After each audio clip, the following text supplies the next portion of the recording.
नमस्कार, स्वागत है आप सभी का। आप देख रहे हैं खबर दोपहर में। हूं प्रीति सिंह। शुरुआत करेंगे मुख्य समाचारों के साथ।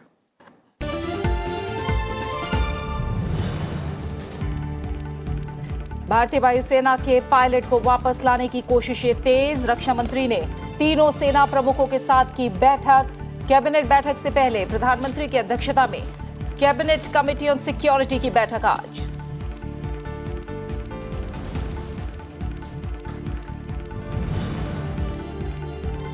एकजुटता के साथ आगे बढ़ेगा और जीतेगा भारत। प्रधानमंत्री ने कहा, भारत की सामूहिक इच्छा शक्ति को देख रही है दुनिया। कहा, ऐसा कुछ भी ना हो जिससे सुरक्षा बलों के मनोबल पर आए आंच।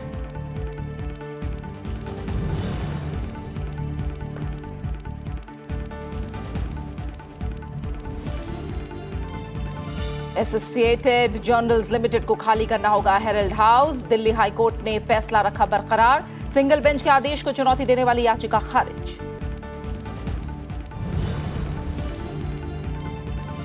उपराष्ट्रपति की युवाओं से देश की प्रगति के लिए नए विचारों और खोज के साथ आगे आने की अपील। राष्ट्रीय विज्ञान दिवस पर doctor APJ Abdul Kalam summit में सुशासन में अभूतपूर्व योगदान देने वालों को किया सम्मानित। विज्ञान और प्रौद्योगिकी के लिए शांति स्वरूप भटनागर पुरस्कार प्रदान करेंगे प्रधानमंत्री।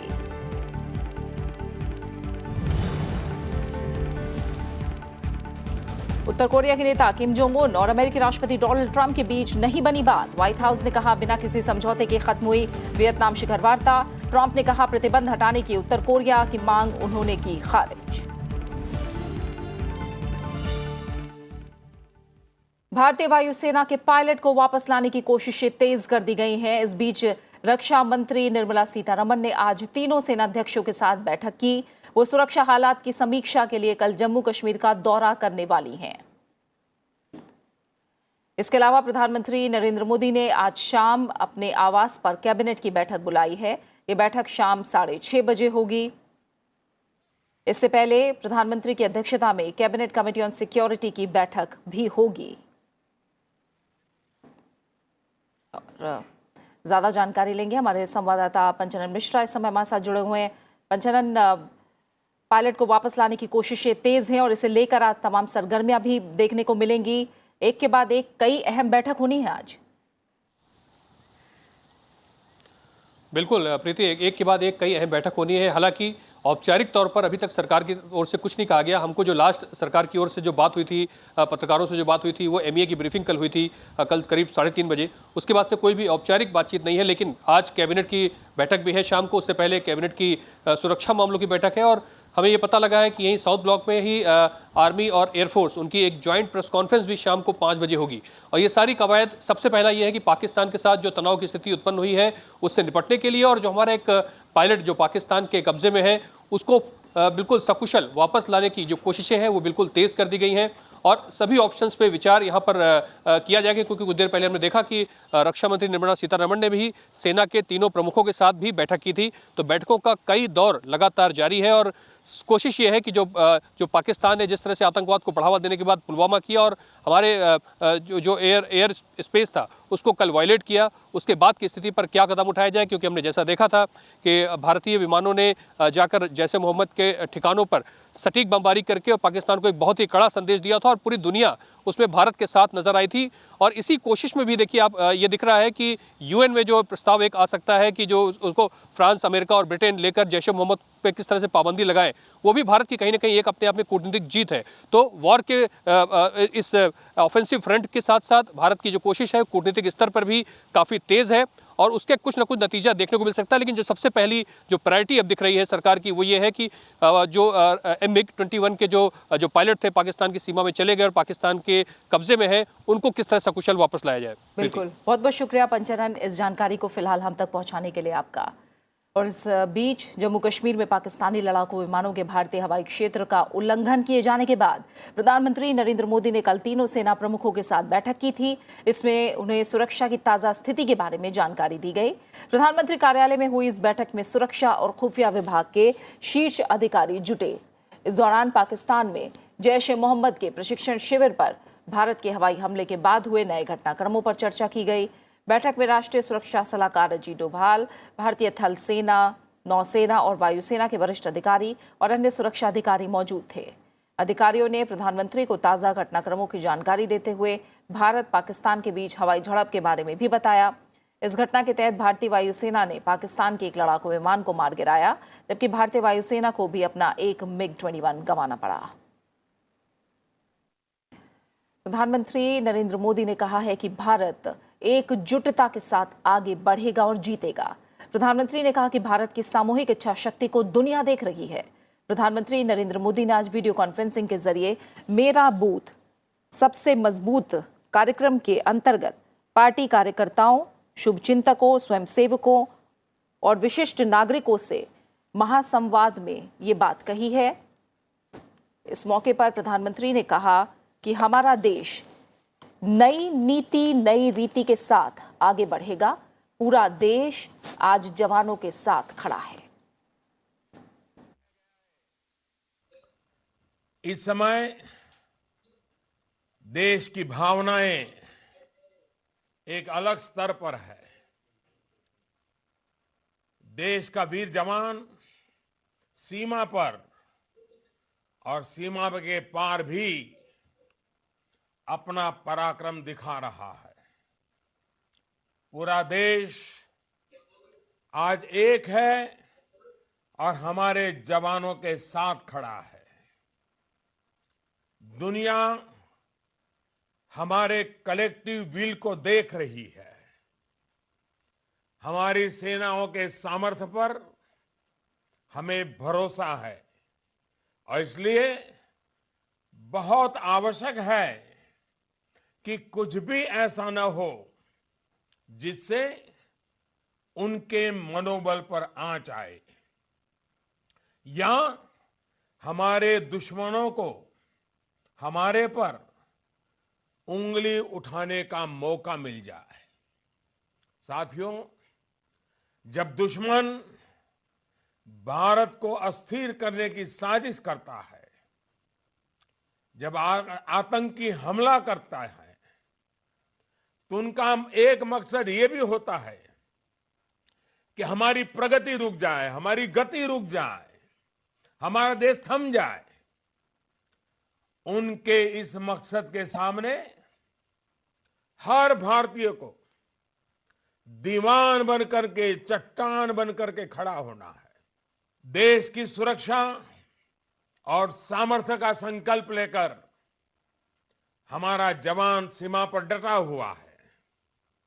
हम सब पराक्रमी भारत के नागरिक हैं, इसलिए हम सबको भी सिपाही बनकर देश की समृद्धि और देश में सौहार्द के लिए दिन रात एक करना होगा और यह हमारी पहली जिम्मेवारी है। प्रधानमंत्री ने कहा कि भारत की सामूहिक इच्छा शक्ति को दुनिया देख रही है। उन्होंने कहा कि ऐसा कुछ भी नहीं होना चाहिए जिससे सुरक्षा बलों के मनोबल पर आंच आए। पराक्रमी कभी ये नहीं सोचता कि चलो बहुत हो गया, अब सो जाओ। यह नहीं चल सकता। हमें जीवन के हर क्षेत्र में पराक्रमी होना है, विकास की नई ऊंचाइयों को छूना है, प्रगति के नए कीर्तिमान बनाने हैं। देश के भीतर और देश की सीमा पर दिन रात एक करके एक एक वीर बेटे और वीर बेटी के प्रति हम कृतज्ञ हैं। वो है तभी हम हैं। और इसलिए मेरा प्रत्येक देशवासी से आग्रह है कि राष्ट्र निर्माण के इस महायज्ञ में वो जिस भी दायित्व के साथ जुटे हुए हैं उसे पूरी जिम्मेदारी के साथ निभाते चले। पहले से अधिक काम करते करें, पहले से चलने की गति बढ़ा दें। देश को प्रगति पथ पर आओ मिलकर के बढ़ते चले। India will live as one, India will work as one, India will growth as one, India will fight as one, India will win as one। हमारा देश नई नीति, और नई रीति के साथ अपनी क्षमताओं का विस्तार करने में जुटा है। आज भारत आत्मविश्वास से भरा हुआ है। भारत का युवा आज उत्साह में है, ऊर्जा से परिपूर्ण है। युवाओं में कुछ कर गुजरने का नया विश्वास पैदा हुआ है। देश के किसान से लेकर देश के जवान तक हर किसी को यह विश्वास मिला है कि नामुमकिन अब मुमकिन है। उपराष्ट्रपति ने कहा कि भारत शांतिपूर्वक देश है, वो किसी को नुकसान नहीं पहुंचाता। उन्होंने कहा कि भारत ने 1971 में सभी कैदियों को बिना कोई नुकसान पहुंचाए पाकिस्तान उनके देश वापस भेज दिया था। उन्होंने कहा कि आतंकवाद के खिलाफ सब देशों को एक साथ खड़े होना पड़ेगा। As I told you, we never attacked any country, but in the Indo-Bangla, that what 91,000 Pakistani soldiers were sent back home without doing any harm. This has to be understood. That is the history, and that is the culture, that is the civilization of India. They should understand this, and they should give up this, and then work towards peace and progress. Terrorism, any kind, it should be put down with an iron hand. The entire world community must join together. The United Nations must conclude its deliberations and then go for early action to cut the source of funding to the terrorists. Bharat ने पाकिस्तान को चेतावनी देते हुए कहा है कि वो वायुसेना के पायलट को जल्द से जल्द और सुरक्षित रिहा करे। भारत ने पाकिस्तान के कार्यवाहक उच्चायुक्त को गुरुवार को तलब किया और दोनों देशों की वायुसेनाओं के बीच हवाई झड़प के बाद पाकिस्तान द्वारा हिरासत में लिए गए भारतीय पायलट की तत्काल और सुरक्षित वापसी की मांग की। साथ ही पाकिस्तान द्वारा भारत के खिलाफ की गई बिना वजह हमले और भारतीय हवाई क्षेत्र का उल्लंघन करने और सैन्य ठिकानों को निशाना बनाने के प्रयासों पर कड़ी आपत्ति जताई। विदेश मंत्रालय ने पाकिस्तान को स्पष्ट कर दिया कि भारतीय रक्षाकर्मी को कोई नुकसान नहीं पहुंचाया जाना चाहिए। मंत्रालय ने कहा कि उसने अंतर्राष्ट्रीय कानून और जिनेवा संधि के विपरीत किसी घायल सुरक्षाकर्मी को अशोभनीय रूप से दिखाए जाने पर पड़ोसी देश के समक्ष कड़ी आपत्ति दर्ज कराई है। इससे पहले पाकिस्तान ने नियंत्रण रेखा के पास दोनों पक्षों की वायुसेनाओं के बीच भीषण झड़प के बाद विंग कमांडर अभिनंदन को हिरासत में ले लिया। इस झड़प में पाकिस्तान के एक विमान को मार गिराया गया और भारतीय वायुसेना को भी अपना एक MiG-21 खोना पड़ा। वहीं भारत को कूटनीतिक मोर्चे पर बड़ी सफलता मिलती दिख रही है। अमेरिका, ब्रिटेन और फ्रांस ने संयुक्त राष्ट्र सुरक्षा परिषद में जैश सरगना मसूद अजहर को ब्लैकलिस्ट करने के लिए एक प्रस्ताव पेश किया।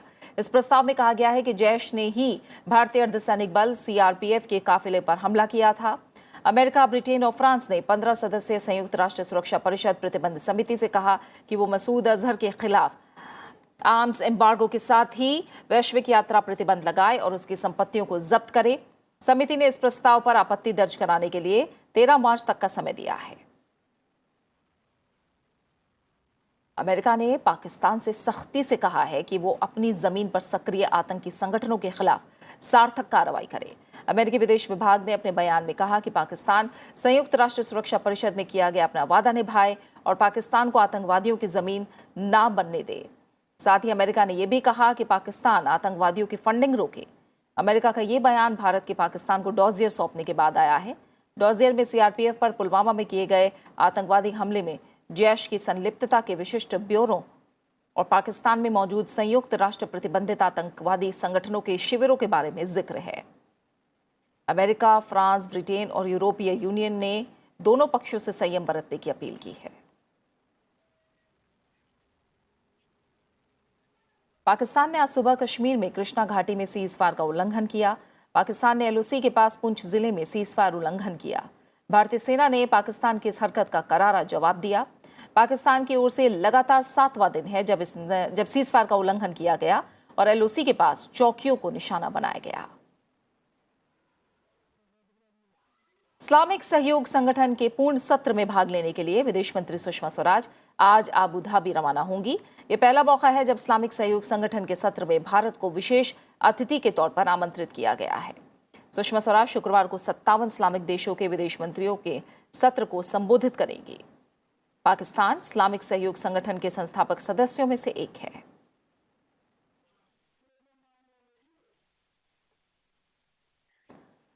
आयकर विभाग ने आतंकवाद, वित्त पोषण और राष्ट्र विरोधी गतिविधियों में संलिप्तता को लेकर एक प्रमुख संगठन के मुखिया के ठिकानों पर बुधवार को छापेमारी की।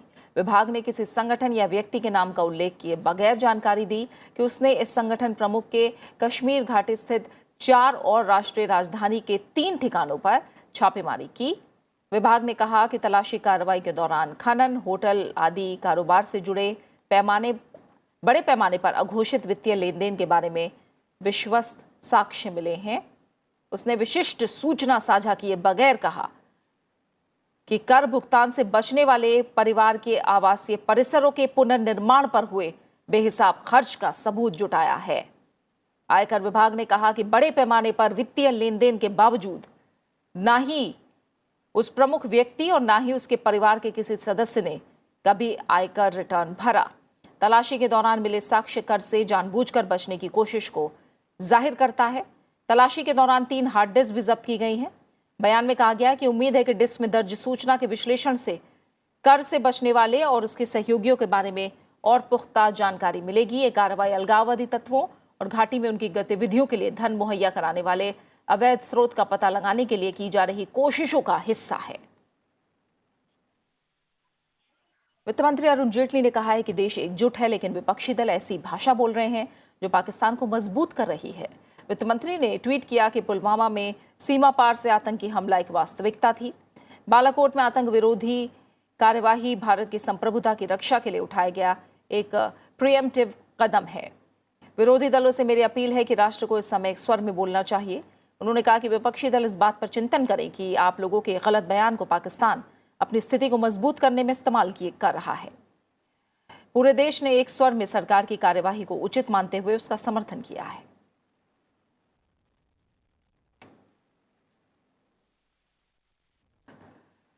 दिल्ली हाईकोर्ट ने एसोसिएटेड जर्नल की याचिका को खारिज कर दिया है और हेराल्ड हाउस को खाली करने के एकल बेंच के आदेश को बरकरार रखा है। हेराल्ड हाउस को खाली करने के फैसले को नेशनल हेराल्ड की प्रकाशन कंपनी एसोसिएटेड जर्नल्स लिमिटेड ने दिल्ली हाई कोर्ट की डबल बेंच में चुनौती दी थी। इससे पहले एसोसिएटेड जर्नल लिमिटेड की याचिका पर दिल्ली हाई कोर्ट की डिविजनल बेंच ने अपना फैसला सुरक्षित रखा था। ज्यादा जानकारी लेंगे, हमारे संवाददाता रविंद्र सिंह शोरान हमारे साथ जुड़े हुए हैं। रविंद्र, दिल्ली हाईकोर्ट ने एसोसिएटेड जर्नल की याचिका को खारिज कर दिया है और हेराल्ड हाउस को खाली करने के एकल बेंच के आदेश को बरकरार रखा है। क्या ज्यादा डिटेल्स हैं आपके पास? जी देखिए प्रीति, दिल्ली हाई कोर्ट ने इसके पहले जो आदेश दिया था, जो कि सिंगल बेंच का आदेश था, आज उसी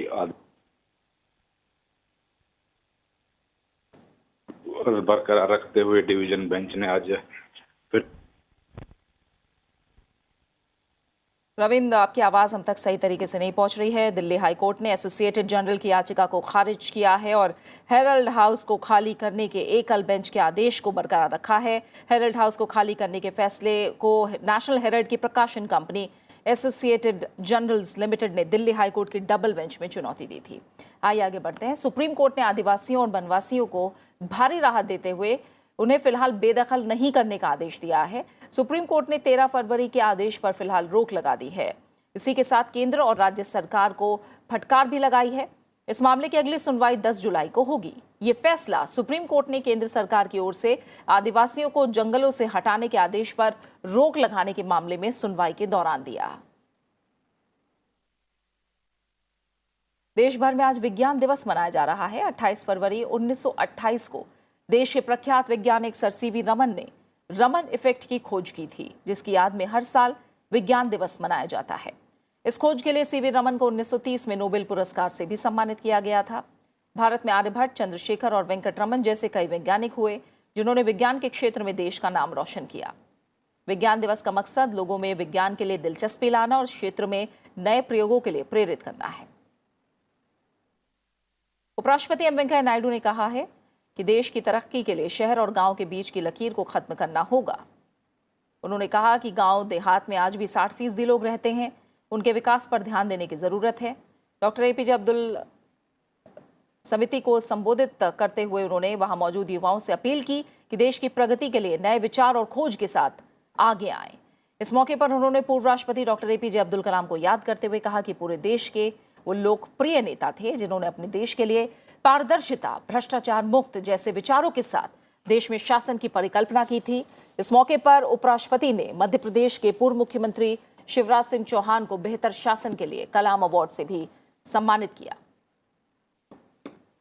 इसके अलावा मीडिया, सर्विस, मेडिकल जैसे अन्य क्षेत्रों से जुड़े कई लोगों को कलाम अवार्ड से सम्मानित किया गया जिन्होंने अपने अपने क्षेत्र में बेहतर काम किए हैं।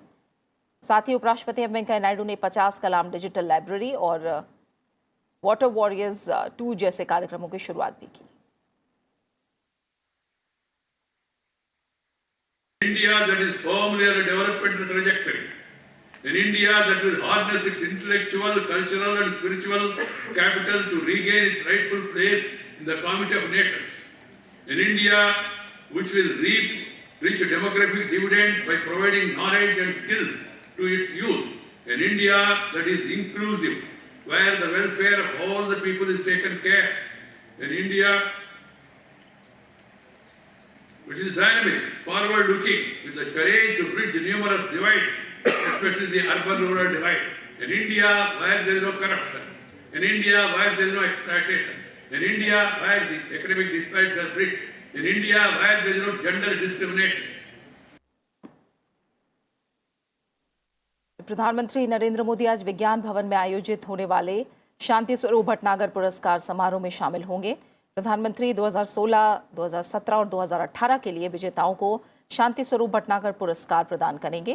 वो समारोह को भी संबोधित करेंगे। विज्ञान और औद्योगिक अनुसंधान परिषद के संस्थापक निदेशक डॉक्टर शांति स्वरूप भटनागर के नाम पर इस पुरस्कार की स्थापना की गई है। विज्ञान और प्रौद्योगिकी के क्षेत्र में उत्कृष्ट कार्य के लिए पुरस्कार दिया जाता है। पीड़ित मरीजों के लिए राहत की खबर है। कैंसर की 42 नॉन शेड्यूल दवाओं को प्राइस कंट्रोल के तहत लाया गया है। सरकार ने इनके लिए ट्रेड मार्जिन 30% तक सीमित कर दिया है, जिसके बाद ये दवाएं 85% तक सस्ती हो जाएंगी। डिपार्टमेंट ऑफ फार्मास्यूटिकल्स ने इसके लिए एक नोटिफिकेशन जारी किया है। दवा कंपनियों को कीमतों को दोबारा कैलकुलेट करने और उनकी जानकारी एनपीपीए, राज्यों के ड्रग कंट्रोलर, स्टॉकिस्ट और रिटेलर्स को देने के लिए 7 दिन का समय दिया है। नई कीमतें 8 मार्च से लागू होंगी। पंजाब नेशनल बैंक कोष की सीमांत लागत आधारित ब्याज दर में 0.10 बेसिस पॉइंट की कटौती की गई है। ये कटौती विभिन्न समयावधि के कर्ज के लिए की गई है। नए रेट 1 मार्च 2019 से लागू होंगे।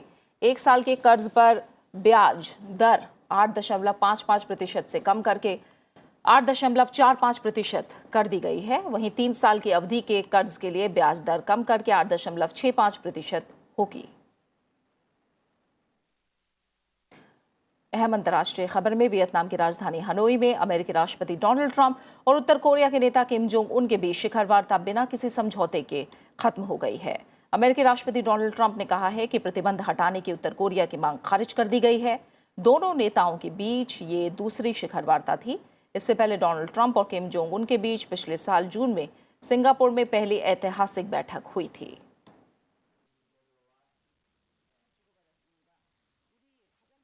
It was about the sanctions. Will there be a third summit, Mr. President? Basically, they wanted the sanctions lifted in their entirety, and we couldn't do that. They were willing to denuke a large portion of the areas that we wanted, but we couldn't give up all of the sanctions for that. So we continue to work, and we'll see, but we had to walk away from that particular suggestion. We had to walk away from that. बात खास शख्सियत की। भारत के स्वतंत्रता सेनानी और देश के छठे प्रधानमंत्री मोरारजी देसाई की जयंती पर संसद भवन के केंद्रीय कक्ष में उन्हें श्रद्धांजलि दी गई।